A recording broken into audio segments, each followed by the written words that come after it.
नमस्कार मंडळी, सह्याद्रीच्या पाऊलखुणावर आपले सहर्ष स्वागत। आज आपण पाहणार आहोत पुण्यातील सासवडजवळ असलेल्या हिवरे गावामधील एक सुंदर शिव मंदिर। हिवरे गावातील त्र्यंबकेश्वर मंदिर हे पुण्यापासून सुमारे 28 किलोमीटर तर सासवडपासून सुमारे 5 किलोमीटर अंतरावर वसले आहे।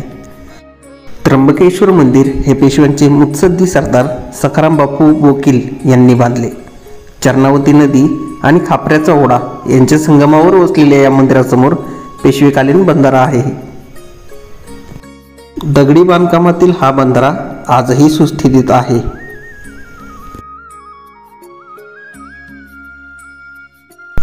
मंदिरासमोर घाट बांधलेला असून तेथे असलेल्या मुख्य प्रवेशद्वारामधून आपण आतमध्ये प्रवेश करतो।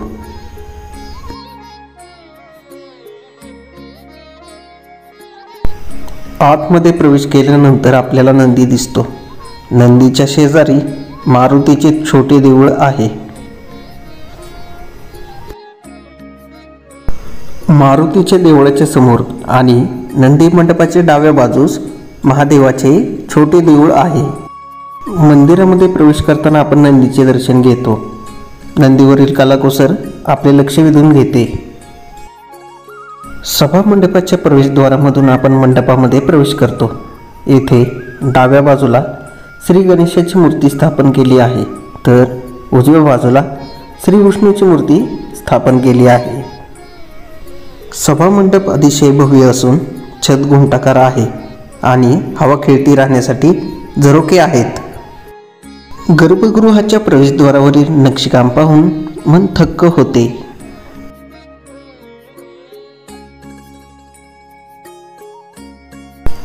हे त्र्यंबकेश्वर महादेवाचे शिवलिंग।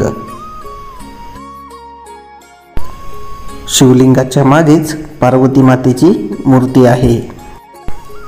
मंदिराच्या सभोवताली आपल्याला ओवऱ्या बांधलेल्या दिसतात। हे सभा मंडपाचे दक्षिण प्रवेशद्वार। मंदिराच्या सभोवताली असणाऱ्या ओवऱ्यांमधून तटावर जाण्यासाठी जिना बांधलेला आहे।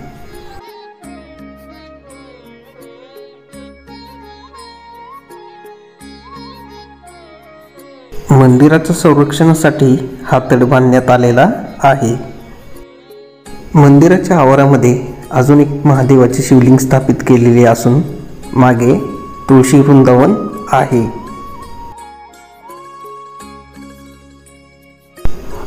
मंदिराच्या तटामध्ये असलेल्या या दगडी खांबांवरून कधी काळी येथे छत सदृश्य संरचना असावी असे वाटते। पुण्यापासून जवळ असलेले हे निसर्गरम्य आणि शांत शिव मंदिर बऱ्याच लोकांना ज्ञात नाही।